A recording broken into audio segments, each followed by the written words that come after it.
I, Neha Kamble, on behalf of Manikchand Pahade Law College, extend a very warm welcome to you all. I know everybody is quite tensed and anxious and are desperately waiting for the result.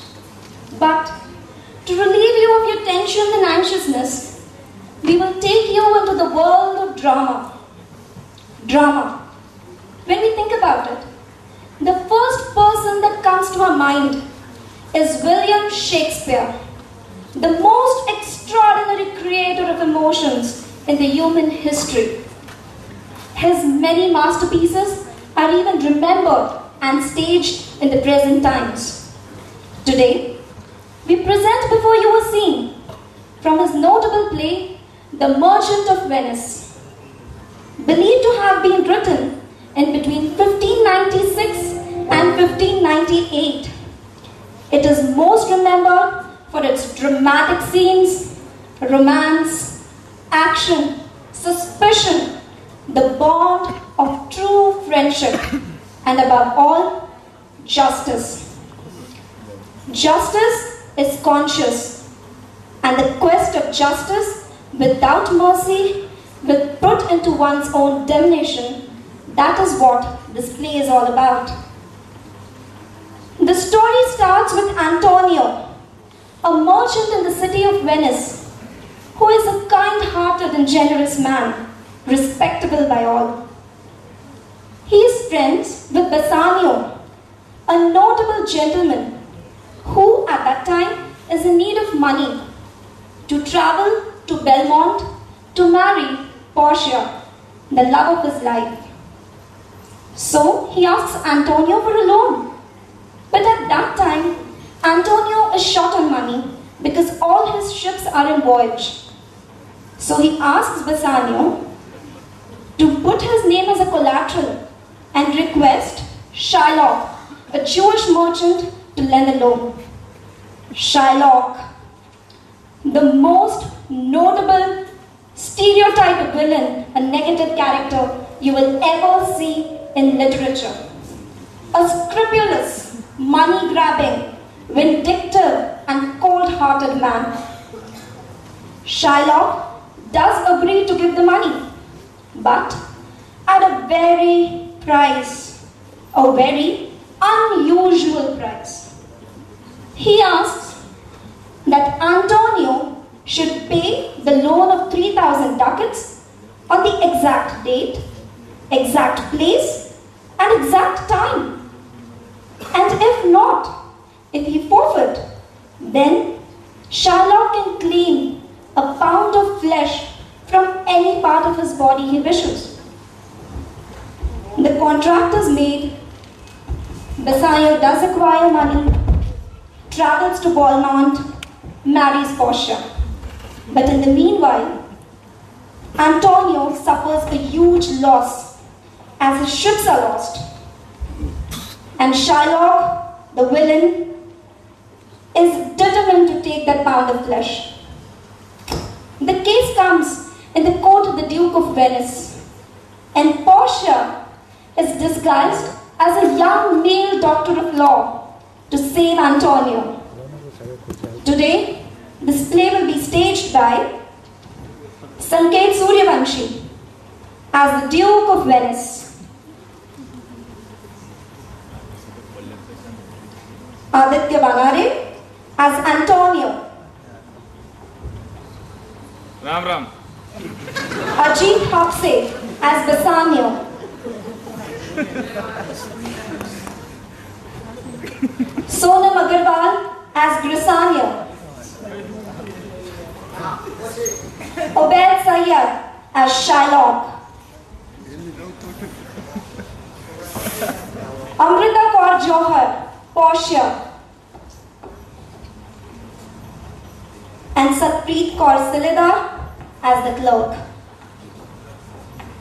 So, ladies and gentlemen, we present before you the Code of Justice from the Merchant of Venice.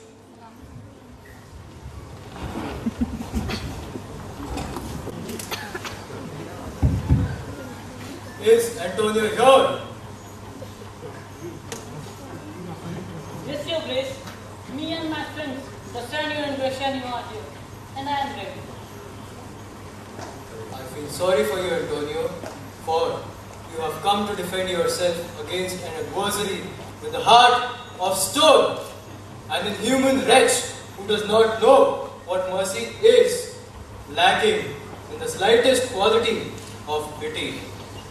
I have heard that your grace has taken great pains to soften the severity of the proceedings. But since he remains stern, and there are no lawful means of rescuing me from his malice, so I shall meet his spite with a spirit of patience. Call that Jew in my court. Yes, my lord. He is already waiting at the door. Here he comes, my lord. Come, Jew, stand before me. Shylock, everyone thinks, and I also think myself, that you only keep on with this revengeful act until the case is in its last stage. And then it is thought that you will certainly show mercy and sympathy and compassion in a way which will surprise us all.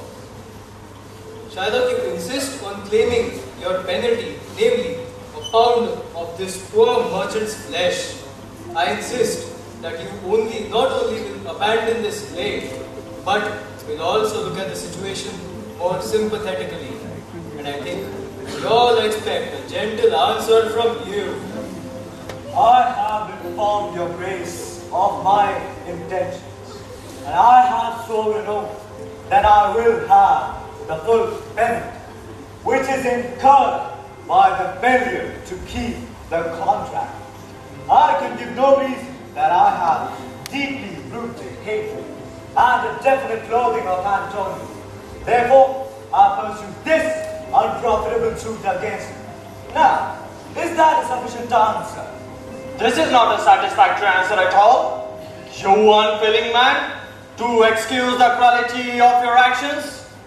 I am under no obligation to make my answer please you. Does it follow that a man has to kill anything that he does not like? Is there any man who will not kill the thing that he truly hates? Every fault did not be turned at once into the cause for hatred. What? Would you give an enemy a chance to hurt you a second time?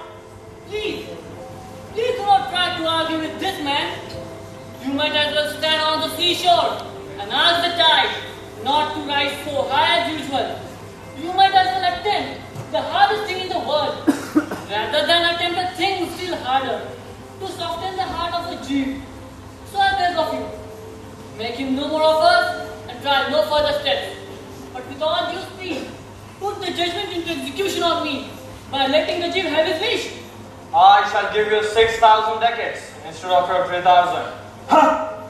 If each one of your 6,000 ducats was divided into 6 and each pound was a ducat, still I insist on fulfillment of my bond. Shylock, how can you hope for God's mercy if you do not show mercy to others? What judgment can be passed against me when I have done no wrong? You Christian people have many slaves which you have purchased and you treat them as slaves and as your property. This is just what I reply to you. This pound of flesh which I paid from Antonio has been bought by me and I insist on having it. If you refuse me, then may Allah send up to shame. You old scoundrel! On the strength of my authority, I may adjourn this court right at this moment.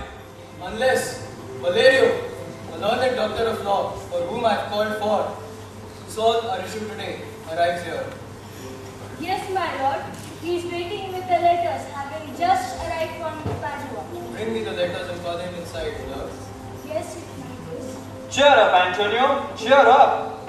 Be brave. Still I shall let the Jew have all my blood, flesh and bones also, before I allow you to lose a single drop of blood on my account.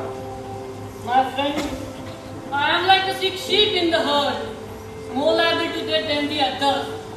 The weakest fruit falls soonest from the tree, and let that be my fate. It is a better employment for you, Castanio, to continue to live, that you may write inscriptions on my window.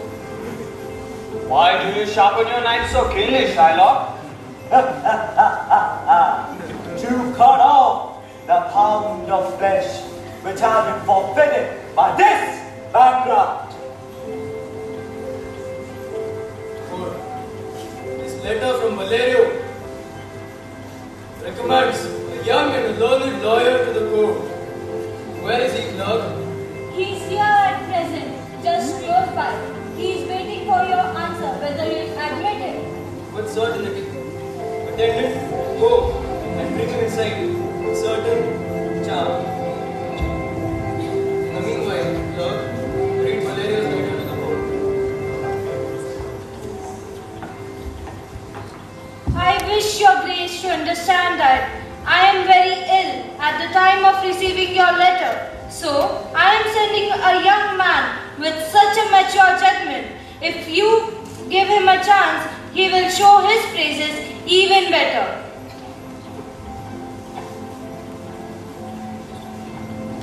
Very well. So, court, you heard what the learned Valerio has to say. You're welcome. Counsel, take your place. Doctor, are you well acquainted with the case we have in front of us today? I have had the fullest information about the case. Which of the men is the merchant and which is the Jew? Antonio and old Shylock, come forward. Is your name Shylock? Thy name is Shylock. The suit which you have brought here is strange in nature, and yet is such that the laws of Venice cannot take steps against you for the course you follow. You, Antonio, are liable to his penalties, are you not? Yes, so he says. Do you admit having made this agreement? I do. Then the Jew must show mercy. What is there to compel me? Tell me that. Mercy is a blessing which cannot be compelled. It must come as freely as the gentle rain from heaven. It is doubly blessed. It blesses the person who shows it, and also him who receives it. It is the greatest quality even with the most powerful men. So Jew, although you demand this in the name of strict justice, remember, if we were all judged with strict justice by God, none of us would be saved. I take responsibilities of my own hands. I ask for the penalty which is allowed by the laws, which has become due owing to the breach of our agreement. Is Antonio not able to pay the money? Yes, here in the court, I offer it on his behalf. I shall pay twice the sum, and if that is not sufficient, I can pay 10 times. And if I fail to do so, may I forfeit my hands, my head, and my heart. It is clear that the spirit of malice is working against the truth. It is not possible. There is no power in Venice that can alter the working of a fixed law. It could be quoted as a case in point by others in the future, and from this, many errors might come into the affairs of the state, so it cannot be. Why, this noble judge is the second Daniel of the Jews. A second Daniel. Oh, noble judge, how much I respect you. Let me see the agreement, please. Here it is, more worshipful doctor. Here it is. Shylock, a sum of equal to 3 times the amount due has been offered to you. But I have sworn an oath before God that I will have nothing but my bond. Then the penalty mentioned in this bond has been incurred, and the Jew can lawfully claim a pound of flesh to be cut